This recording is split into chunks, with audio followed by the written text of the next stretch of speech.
Got this Corsair keyboard, one of the keycaps here.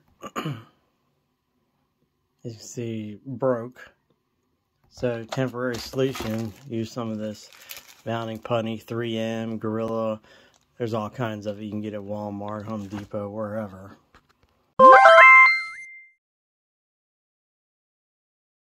Don't need much.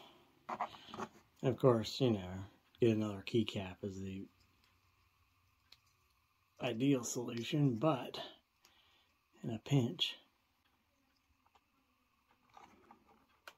especially a key like this, it's not used all that much. I just wanted to stay in place. Just gotta get lined up right, but yeah.